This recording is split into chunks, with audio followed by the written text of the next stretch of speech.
You remember things that we find amazing. That's funny. We borrowed a little bit of the Joel Osteen kind of vibe for this. Ron recalls his own career is what we're talking about here.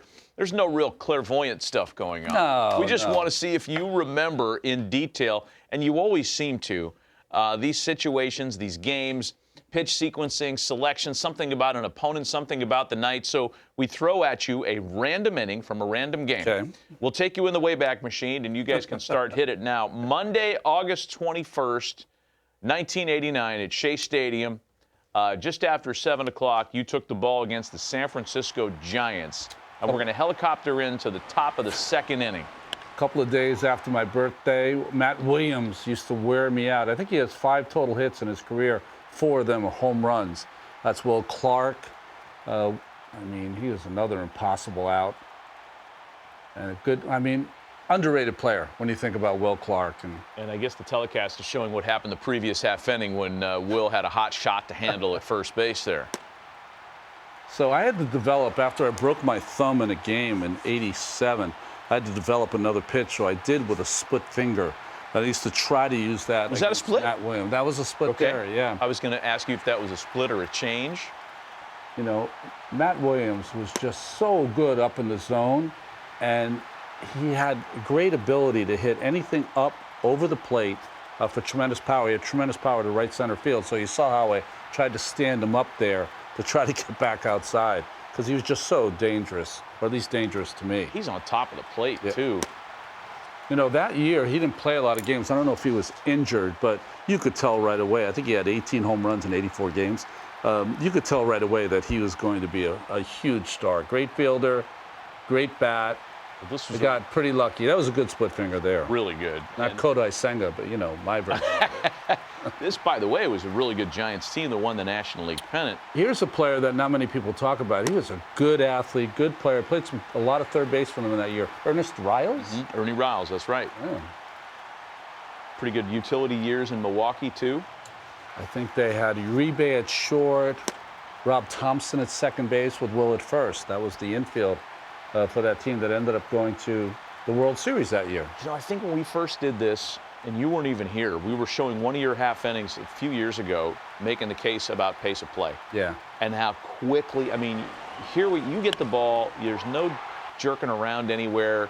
Here it is, hit it. You know, you have to be reminded, though, early in my career, I belabored over every pitch, so I really worked a lot slower than this.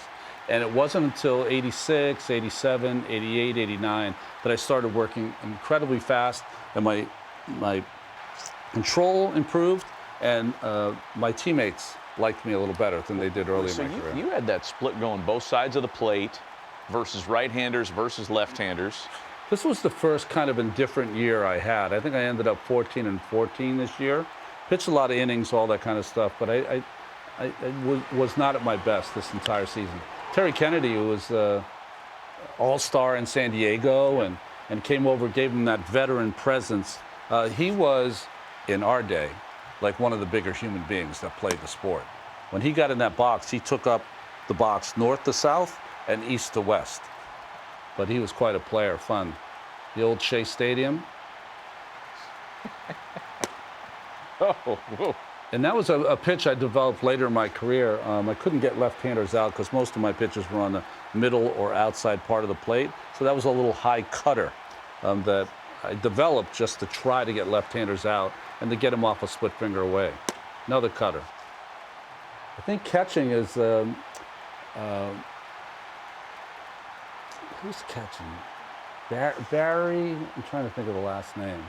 Barry Lyons, sorry, you got that. Go back to that split. His nickname was Mattress Head, given to him by Darryl Strawberry because he went prematurely bald, but he's one of the greatest guys I ever played with. Mattress Head. Yes, that was his nickname. That's a good one. All right, let's fast forward in this game because you struck out the side there in the second.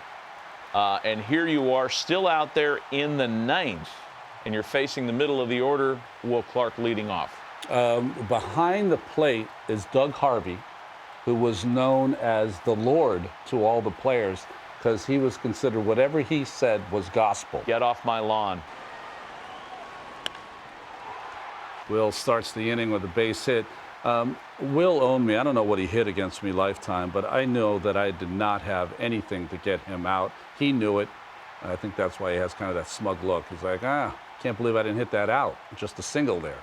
I mean, this middle of the Giants lineup, again, this was a team that went to the World Series when you have to face Will Clark and now Kevin Mitchell and then Matt Williams. Remember when Will Clark had maybe one of the greatest NLCSs against the Cubs that year later in the year? Just red hot. Mitch had been a Met, and the Mets traded him to San Diego for Kevin Reynolds. And Kevin Reynolds was a great player. But when Mitch was a young player and just a part-time player, you just knew he was going to be a great player. And he won MVP that year, as you said. Okay, Davey knows you're in trouble here. By the way, the ninth. Can you imagine have two guys on, two bullets, and at some point, he's not going to even go out there. Randy Myers was our closer in those days. He's going to send the pitching coach out because he thinks I could get through it, which is how the game was played in those days. We don't have your pitch count at this moment, but, it is the ninth inning. It's not like you're 50 pitches into your assignment. I think I'm close to 100, maybe 97, 98, because I saw it had 94 pitches coming into this inning. So maybe that's 3-4 pitches. Could have used a razor maybe before the game, as I noticed. No, you're going for a look. That's right. First and second, nobody out for Matt Williams. So Matty Orso just told me in my ear, I was right. See how you remember those things? 5 home runs off me, Matt Williams. And I think 3 in one game in Montreal when I was traded for a short time in Montreal. But how about Matt Williams, by the way, being 4 for 39 with runners in scoring position at this point in the season? And by the way, this is late August. Yeah, well, I mean, this is a young Matt Williams. Yeah. This is not the finished product. You know what kind of player he would become. How about his year in '94, right? Say a couple years later, if there wasn't a work stoppage, he would have given a run at the all-time home run record, single season. So it's kind of funny. I dropped down there, and I got lucky. I hung that in the middle of the plate, but he just got it off the end. There's Kevin McReynolds throwing the ball in. And maybe as a result of getting lucky there, Davey had seen enough. Yeah, it's kind of amazing how the managers have to make those decisions, but he saw the righty-righty matchup. If he would know the final numbers, Williams against me, he would have never let me in there. But I got 25 outs that day. That was a good day's work. But you felt like you accomplished something. Place is packed, big crowd. Was this a weekend game? In those days, the Mets used to have 45 to 50,000 every single night. On weeknights, too. From 84 to 80 to 90.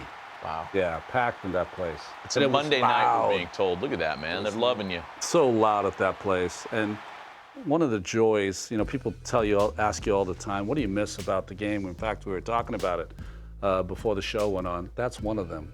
Being able to walk off and feel like you accomplished something. And Randy Myers got the job done. Look at the numbers, though. 8 1/3. You're, 2 at-bats away from finishing it. 10 punch, no walks. 1 Ernie. I'm very happy that you guys picked some of the good games I pitched. That really helps. That was pretty fun to watch with you.